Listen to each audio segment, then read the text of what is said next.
Jesús Callejo, una semana más, bienvenido de nuevo a Ser Historia. ¿Qué tal, Nacho? Pues bien hallado y como siempre, presto y dispuesto para lo que surja y van a surgir cosas muy buenas. Desde luego que sí, porque la figura de la que vamos a hablar, como escuchábamos antes en la voz de Antonio Gala, no es solamente el nombre de una calle, es mucho más. Qué lástima da, ¿no? Esas personas que lo dieron todo, se les reconoce el mérito con el nombre de una calle, pero luego los ciudadanos no saben quién fue. No sabe quién fue, en este caso, Concepción Arenal, una verdadera pionera. Fue tantas cosas, es verdad que son de esas mujeres le debemos muchísimas cosas. Y por supuesto, le debemos el que rompiera tabúes, que rompiera ese tipo de fronteras legales y morales que había en aquella época, en una época mojigata, que es verdad, muy influida por la religión, pero no solo por la religión, sino también por las costumbres y la forma de entender la sociedad, donde, pues eso, la mujer parece que siempre estaba relegada a un segundo puesto. Y estoy hablando de las propias universidades, ¿no? De hecho, ella se convierte en una experta en derecho penal. Ella no llega a ser licenciada porque se lo prohíbe, no se puede matricular. Si asiste a las clases, luego lo comentaremos, pero también se dedica a ser periodista, es poeta, es novelista dentro de ese realismo literario que había en su época. Es una protofeminista, luego comentaremos también pues todas las grandes obras que hizo, ¿no? Para eso mismo, para que la mujer tuviera una educación en igualdad de condiciones del hombre. Ahí un poco se suma también a otras mujeres de bandera que hubo en aquella época, como Gertrudis Gómez de Avellaneda, como Carolina Coronado, como Fernán Caballero, perdón, que era Cecilia Boldefaber, tuvo que firmar, fíjate, con un seudónimo de hombre, ¿no? Precisamente para hacerse notar. Algo también parecido le pasó a Concepción Arenal. Defendió el ecologismo, defendió el pacifismo, estuvo en contra, por supuesto, de la esclavitud, estuvo en contra también de los toros, en fin, tantas y tantas cosas que la granjeó mucha fama por una parte, pero muchos enemigos por otra, porque no acababan de entender que una mujer pues se vistiera de hombre, como tuvo que vestirse de hombre para hacer muchísimas de sus actividades, y sobre todo porque fuera una vez una voz disonante en una época donde las mujeres pues no tenían esa voz, esa forma, ¿no? De expresar sus pensamientos, sus sentimientos y a través de multitud de obras literarias, muchas obras pedagógicas sobre todo, como el Manual del Visitador del Pobre o las Cartas a los Delincuentes o la Oda a la Esclavitud, que en algunos casos fueron reconocidas con premios y en otros casos traducidas a distintos idiomas, donde se dieron cuenta de que en España en ese momento había una mujer para quitarse el sombrero. Desde luego que sí, así era Concepción Arenal. Jesús Callejo, crononauta, como siempre, tenemos el teclado de nuestro aparato, nuestra máquina del tiempo para comenzar ese viaje. ¿Cuál es la fecha que nos propones en esta semana? La fecha es el 28 de febrero de 1842.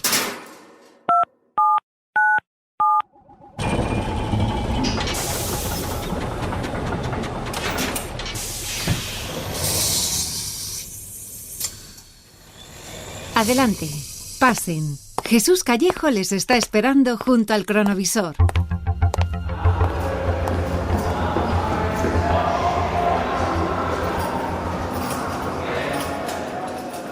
Bueno, Jesús, ambiente universitario, estamos tú y yo vestidos con nuestras levitas, parecemos, iba a decir alumnos no, con la edad que tenemos ya, profesores y bien talluditos, ¿eh? Pero cuéntame, Pelamos canas ya, sí. ¿dónde estamos? Porque solamente parece que veo chavales, muchachos, pero Sí, no, hay una chica disfrazada, ¿no? Y la estamos hay viendo una ahí. chica.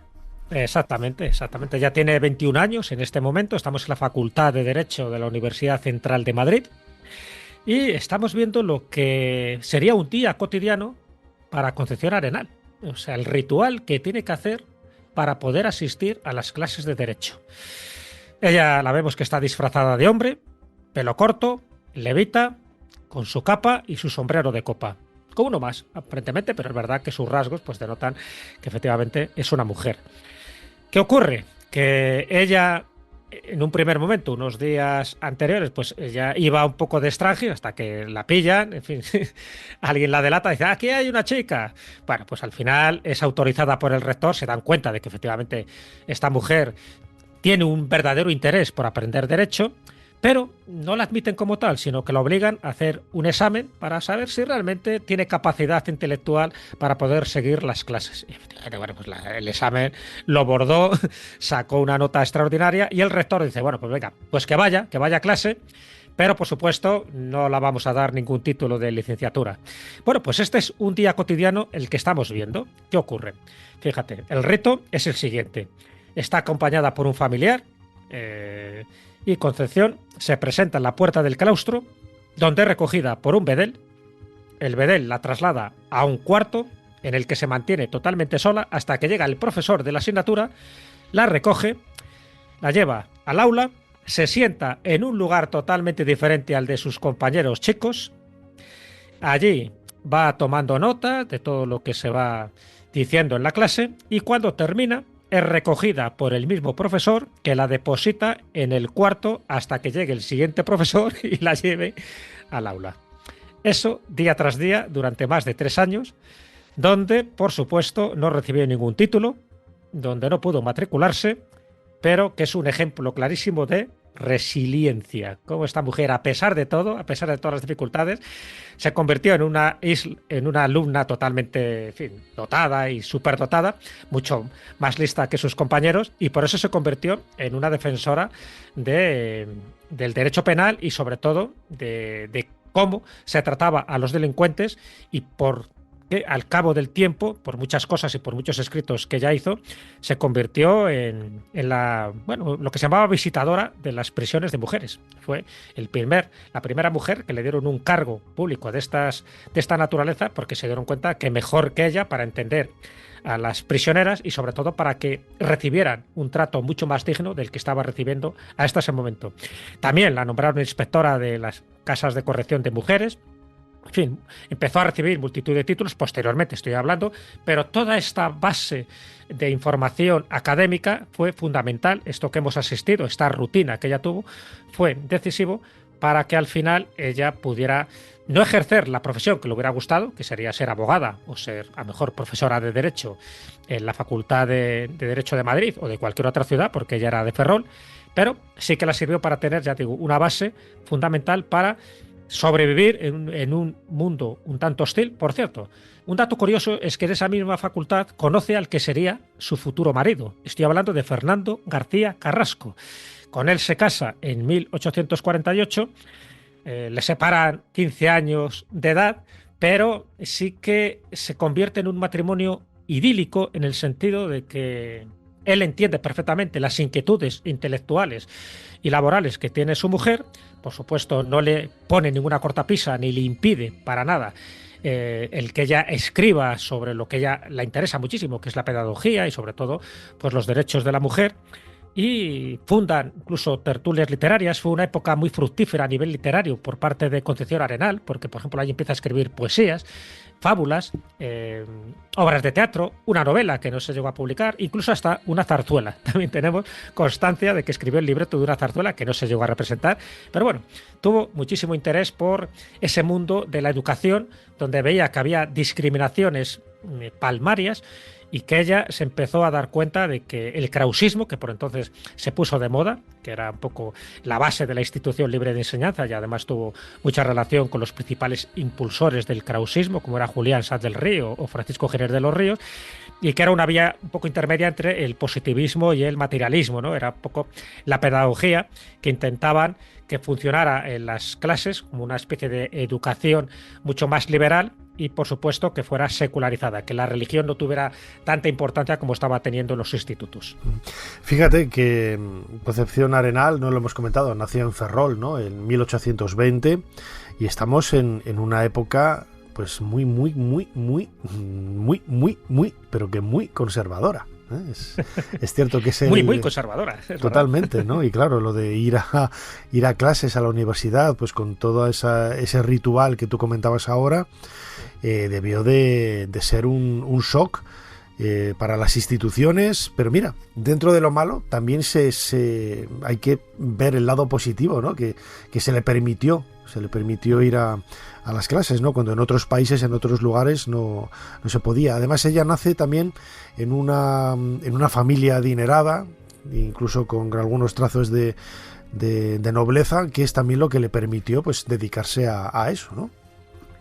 Sí, ella se queda huérfana de padre muy pronto.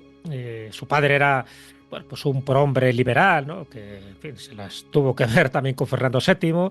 Y de hecho, pues al estar tanto tiempo en prisión, pues al final acabó muriendo de tuberculosis. Pero ella tenía ya esas ideas liberales, a pesar, y eso es muy importante recalcarlo, que era muy católica esta mujer. O sea, tengo que decir que aunque sabía perfectamente que la religión forma parte de la sociedad y de, bueno, pues eso, de la cultura, ¿no?, que había en España, sí se daba cuenta también de que no tenía que tener ese papel tan predominante como tenía. Pero ella era muy católica y, por supuesto, el tener el apoyo de su marido, empezó a hacer sus pinitos literarios. Ella empezó a escribir con su marido en el periódico La Iberia, como así se llamaba. El problema es que cuando Fernando, su marido, cae gravemente enfermo, ya no puede escribir sus editoriales y lo escribe ella, pero claro, no puede poner su nombre. Entonces ella escribe, pero con seudónimo, y el seudónimo es el de uno de sus hijos. Ella tiene 2 hijos, Fernando y Ramón, y tiene que escribir con el seudónimo de su hijo. Al final, fíjate, uno de esos titulares, uno de esos artículos, gana un premio de la Academia de Ciencias Morales y Políticas. Y cuando se dan cuenta de que es una mujer la que está detrás, se lo intentan quitar. Y digo se lo intentan quitar porque al final sí que se dan cuenta que la calidad literaria es importante y que, bueno, que haya un hombre o que haya una mujer debería ser secundario, y se lo volvieron otra vez a conceder. Bueno, pues eso para que veas un poco el ambiente que había en aquella época, donde ella tenía que ir también disfrazada de hombre para determinados eventos, y sobre todo cuando tenía que ver con algún tipo de institución pública, porque como mujer es como que no la valoraban lo suficiente. Cuando ella publica el manual del visitador del pobre, que está traducida a muchos idiomas, que es donde defiende que la caridad, por ejemplo, sea muy importante a la hora de atender tanto no solo a los enfermos, sino también a los presos, porque ella se dedica muchísimo, sobre todo, al mundo carcelario, pues rechazaba, por supuesto, todos los prejuicios que había en aquella época en la sociedad burguesa. Y lo que decía la sociedad burguesa de aquella época es que responsabilizaba a los pobres de su miseria por ser viciosos, por ser descuidados. O sea, encima achacaban todos los vicios a esta gente más humilde, y que si algo les pasaba, allá ellos. Y entonces Concepción Arenal dijo: no, señores, seamos sensatos y empecemos a hacer una buena educación carcelaria, como así fue. La montaña. Ah, cómo me cazó la montaña. Qué salvaje me hice. Qué diferente de mi hermana Tonia. Mi madre movía siempre la cabeza con un reproche entre los labios. La abuela era otra cosa. Se reía. Como su padre. Lo mismo que su padre.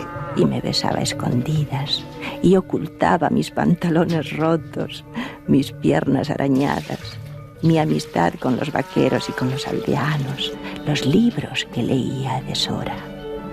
Pero mi madre movía la cabeza.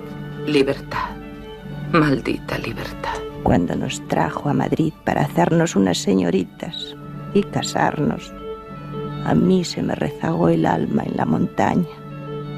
¡Qué asco!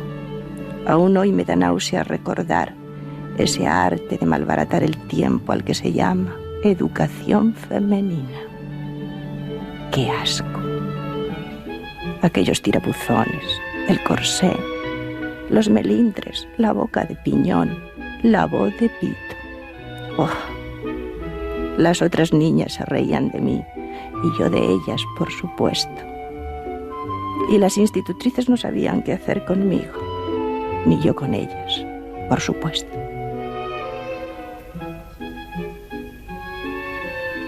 Mamá, lo he estado pensando muy detenidamente y ya lo he decidido. Quiero ser abogado. Quiero terminar la carrera que mi padre empezó. Es una broma tonta. No es ninguna broma. Entonces es peor. Es que estás loca. Ya me temí que acabarías matándome a disgustos. Hace mucho que me lo temía, pero nunca creí que llegaras a esos extremos. Abogado, una mujer. ¿No sabes que a las mujeres no se las deja entrar en la universidad? Si alguna lo intentase, claro, porque no sé de nadie, ni de una sola que lo haya intentado. ¡Qué disgusto! ¿Pero qué es lo que quieres? Una mujer como es debido, se casa, tiene hijos, es femenina, Concha. Abogado. Igual que si me dijeras que vas a dejarte bigote. Abogado. Cada vez que lo pienso me da más vértigo. Una solterona triste en un asilo. Parece que te estoy viendo. Por tu culpa todos manchados. Yo, tu hermana, tu pobre hermana, a quien ningún hombre pretenderá por ser eso precisamente. Hermana tuya. Hermana de ese marimacho. ¡Qué horror! ¡Qué horror!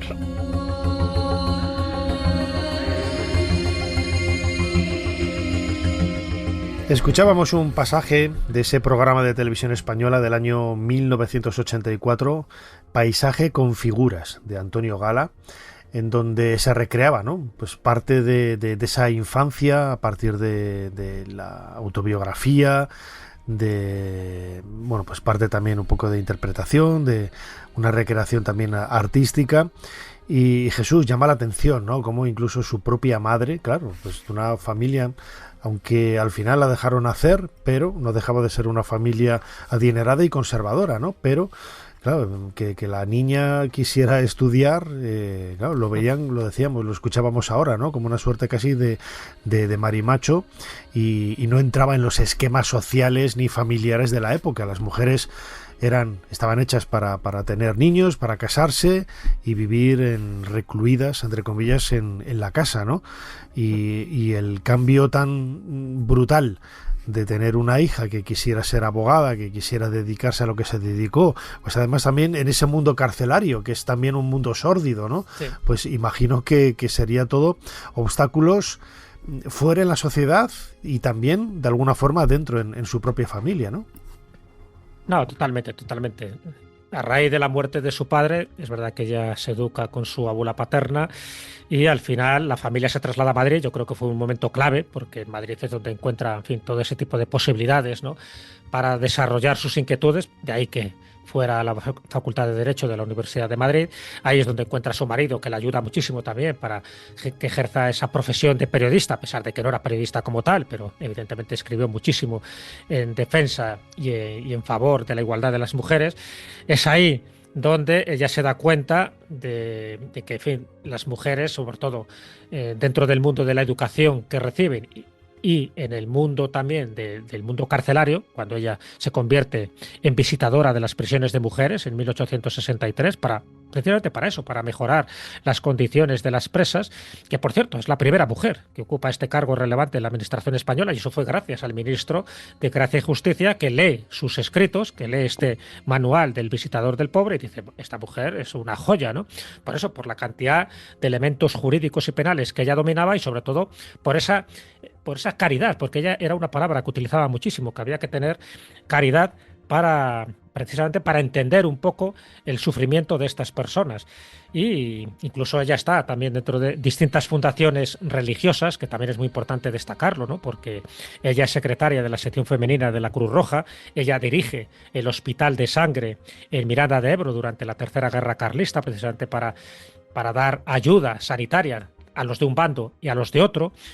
En fin, estamos hablando de que incluso es constructora benéfica, ella fue una financiadora de esta constructora benéfica para dar vivienda a los obreros, es decir, para dar viviendas, esas casas baratas, a los más necesitados. Todo ese tipo de labor fue fundamental. Una de las frases que caracterizan a esta mujer es la de abrid escuelas y se cerrarán cárceles. Eso es un poco como su lema. Es decir, abrid escuelas, dar más educación, dar más cultura a la gente, no solo a las mujeres, sino en general a todos aquellos que no tenían las mismas oportunidades que la clase alta, que la burguesía, y se cerrarán cárceles porque habrá menos homicidios, habrá menos delincuencia, porque ella sabía que la delincuencia estaba muy relacionada con la pobreza. Cuando tú no tienes nada que llevarte a la boca, pues al final intentas buscarte la vida con medios lícitos e ilícitos. Entonces, era una de las frases más importantes que ella tuvo. En una de sus obras, que es La educación de la mujer, que por cierto se envía al Congreso Pedagógico, donde las mujeres tuvieron un papel fundamental en aquella época, estamos hablando de finales del siglo XIX, ella dice una frase también importantísima. Dice, es un error grave y de los más perjudiciales inculcar a la mujer que su misión únicamente es la de esposa y la de madre. Hay que persuadirse de que la mujer, sea soltera, casada o viuda, tiene derechos que cumplir, derechos que reclamar y una dignidad que no depende de nadie ni del trabajo que la asigne. En fin, ese tipo de frases son las que moldean su carácter, su personalidad, pero no solo la de ella, sino la de muchísimas mujeres que ahí no se hablaba de feminismo, pero se empezaron a dar cuenta que efectivamente tenía que haber gente y voz autorizada como Concepción Arenal para que las cosas empezaran a cambiar. Cuando hemos hablado en otros cronovisores de otras mujeres, tanto en el siglo XIX o comienzos del siglo XX, que fueron pioneras en este sentido, siempre hablamos, claro, de una sociedad machista, de pioneras como Concepción Arenal del feminismo, pero los obstáculos no solamente venían por ellos, también venían por ellas, ¿eh? Hablando, como decíamos antes, de esa sociedad tan conservadora, el propio en detalle, ¿no?, de que en su familia la vieran, pues eso, como una marimacho, ¿no?, como escuchábamos en esa recreación del programa Paisaje con Figuras de Televisión Española, marca un poco el sentido y el pensamiento de la época. Es decir, esa sociedad conservadora no solamente era machista por parte de ellos, sino también por parte de ellas, que no querían cambiar. Sí, claro, pero es que formaba parte del mundo el que se vivía en aquella época. Ojo, no solo en España, estamos hablando también del resto de Europa, por supuesto. Entonces, bueno, era la concepción que había del rol de la mujer y que, bueno, acuérdate, cuando empieza a votar la mujer, cuando empieza a tener los mismos derechos en el censo, pues ya bien entrado el siglo XX. La que tengo que decir que es algo que se vivía, que se mamaba y, por supuesto, muchas de las mujeres eran las principales defensoras de este tipo de educación tan tradicionalista y tan decimonónica. Pocas mujeres se atrevían a levantar la voz sencillamente porque quedaban estigmatizadas. ¿Qué es lo que pasaba? O tenías que firmar con un seudónimo de hombre, o tenías que vestir de hombre, y encima en España no pasaba tanto en Francia, ¿no?, donde las mujeres tenían pues un poco un rol un poco más liberal y bueno, pues de ahí que algunas sí que vistieran de hombre, incluso fumaran puros y no pasaba nada. Bueno, cuando digo no pasaba nada, la crítica social siempre estaba ahí, pero no tenía ese estigma religioso, ese estigma católico que tenían en España. De hecho, ella encima, como estaba muy involucrada también con el mundo católico, de hecho, ella contacta con las conferencias de San Vicente de Paúl, que están dedicadas a la caridad, y vuelca mucho de su esfuerzo en estas causas sociales, pero siempre sin esa condescendencia, ¿no? En fin, como algunos la han intentado criticar, que va, todo lo contrario. O sea, ella no era más papista que el Papa, ni ejercía la caridad desde un punto de vista totalmente piadoso, o dentro de las estructuras católicas. No. Ella ejercía la caridad desde un punto de vista pedagógico y, por supuesto, de sentido común. Tendrían que tener los mismos derechos tanto los hombres como las mujeres. Ella, ya digo, que se convirtió en secretaria de la sección femenina de la Cruz Roja y, de hecho, impulsó y escribió muchísimo la revista de esta organización desde su origen. Y ya no digo, no solo ella, sino Carolina Coronado, Cecilia Boldefaber, Gertrudis de Avellaneda, todas ellas estaban un poco implicadas en este mundo donde es verdad que a partir ya del siglo XX hay muchas más mujeres que se suman a toda esta trayectoria y algunas las hemos comentado en algún cronovisor. Pero ella siempre estuvo como muy obsesionada también por obtener donativos de personas importantes. Por ejemplo, ella actuó como intermediaria de María Victoria del Pozo, que era la esposa de Amadeo de Saboya, para que desde el exilio empezara a tener donativos para los más necesitados. Entonces, alguien se tenía que encargar de hacer esa gestión un poco de mensajera. Pues lo hacía ella y esos donativos iban directamente a los más desfavorecidos. Así que toda esa labor caritativa y filantrópica es muy importante rescatarla. Madrid, 17 de abril de 1850. Querido Fernando, ¿acaso no tengas hambre, aunque lo ligero del desayuno y el carruaje y el ejercicio a pie, y sobre todo la esperanza de que nos volveremos a ver pronto, puede que te abran el apetito? Nuestra candonguita, que está a mi lado y no me deja escribir, se pasa el día gritando: ¡Papá! ¡Qué contenta está sin saber que te has ido! Sé que vas a volver enseguida, pero yo sin ti. Cuánta tristeza me da ver tu cuarto vacío. He descansado mucho. El hermano de la candonga tiene que nacer fuerte. Aún le faltan 6 meses. Seré todo lo razonable que puede ser una persona de nuestra raza, la tuya y la mía. La candonguita te escribe, pero no podrás entenderla. Por las dos te quiere y te recuerda. Tu Concha. 19 de abril. ¿Y si mañana tampoco hubiera carta? Mienten los que dicen que se quieren y pueden vivir separados. 21 de abril. Pronto, pronto. No es verdad, amor mío. 23 de abril. La candonguita, buena y alegre a pesar de que le está rompiendo otra muela, pobrecilla. Y a ratos tiene las manillas calientes. Todos los días le digo que hemos de ir a buscar a papá en un coche con unas jacas. Hace año y medio nos hubiera parecido a ti y a mí una puerilidad. Y ahora nos parece lo más razonable del mundo. Tengo gana de que llegue mañana, a ver si me dices algo de volver y a ver si me dices cómo estás y lo que piensas. Lo que sientes ya lo sabe tu Concha. Vamos a escribirle a papá. Papá mío, venga usted pronto a dar muchos besos a la candonga. En todas las vidas hay una parte ilusionada, brillante, ambiciosa, enamorada e insensata. Y es bueno que la haya, pero acaba tan pronto, anochece tan pronto. Nada de aquello existe ya, Fernando. Nada de aquello existe. Ni yo siquiera. No soy yo aquella jovencilla que aspiraba a amar y a ser amada, a escribir, a triunfar en la poesía y en el teatro.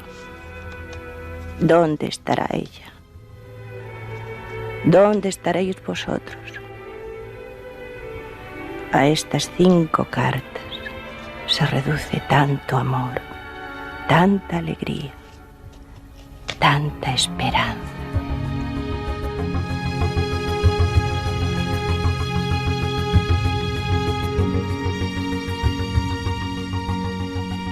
Escuchábamos un nuevo pasaje de ese paisaje con figuras de Antonio Gala del año 1984, esa serie de televisión fantástica que nos acercaba la biografía y la vida de personajes importantes de la historia de España. Y escuchábamos Jesús retomando la figura de Concepción Arenal.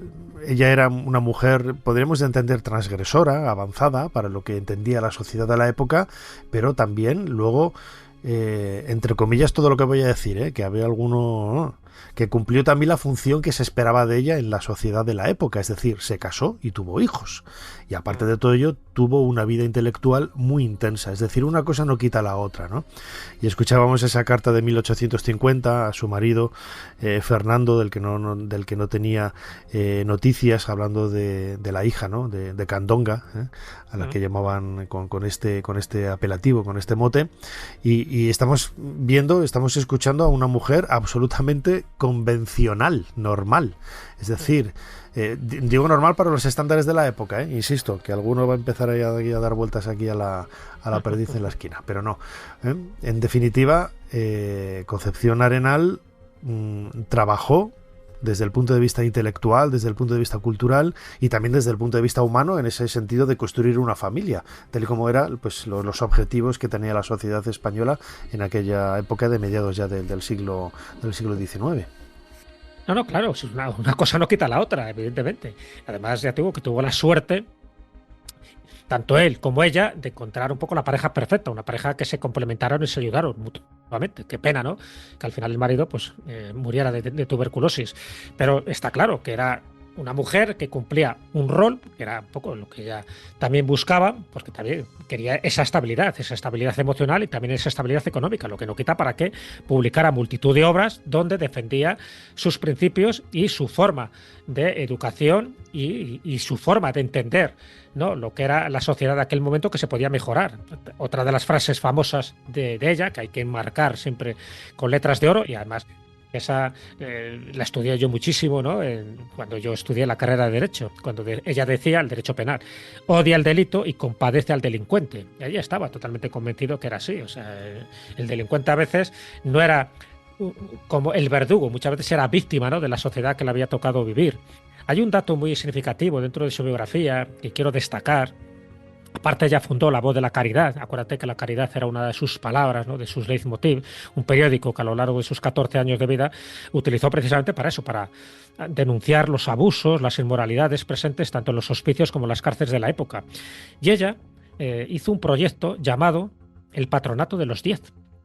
el Patronato de los 10. Y me preguntarás, ¿en qué consiste? ¿En qué consiste, Jesús? Bueno, esto es algo que ya se llevaba a cabo en Francia y la iniciativa consistía en que 10 familias adineradas se tenían que poner de acuerdo para ayudar a una familia sin recursos. Era una labor benéfica que Arenal, Concepción Arenal, consolidó además en la Cruz Roja, donde ya colaboró de forma activa, y donde en 1869 la duquesa de Medinaceli, o sea que como ves apuntaba alto, ya había establecido una rama femenina del movimiento y que Concepción Arenal hizo suya. Este patronato de los 10 funcionó y ayudó a muchísima gente. Era un poco como una cadena de favores, ¿vale? Dice, la gente que más tenía, que más utilidad podía ejercer en la sociedad por su cargo y por su condición económica, ayudar a otra. Entonces ese patronato de los 10 estuvo en vigor durante bastante tiempo. Es algo que pasó un poco desapercibido, pero sin embargo para la gente que conocía a Concepción Arenal, pues se dieron cuenta de que chapó. Es algo que también aparece, por ejemplo, sabes que hay una biografía de ella que se hizo en Radio Televisión Española, que es Concepción Arenal, la visitadora de cárceles, cuya protagonista, la actriz, ejercía Blanca Portillo en un papel prodigioso y donde se cuentan multitud de estos elementos que yo creo que hay que destacar. Ella, Concepción Arenal, falleció en Vigo el 4 de febrero del año 1893 después de una vida dedicada, ¿no?, a los demás, podríamos decirlo así, ¿no?, a intentar revertir situaciones injustas tanto de las mujeres como de otros sectores de la sociedad, dejando Jesús ya para acabar pues un legado que permite que hoy hablemos de ella todavía. Un legado importantísimo, clave.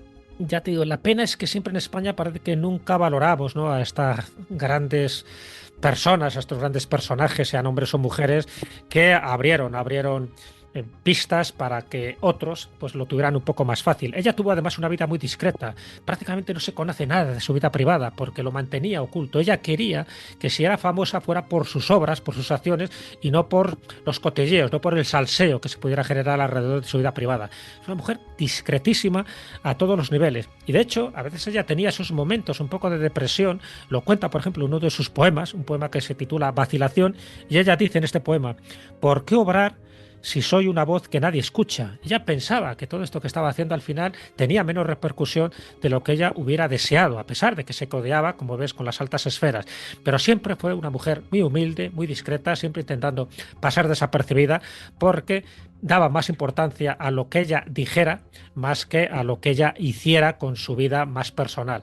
Eso también es algo a destacar, porque hay otras mujeres y otros hombres en aquella época que destacaban más por sus exageraciones, sus incongruencias, sus extravagancias.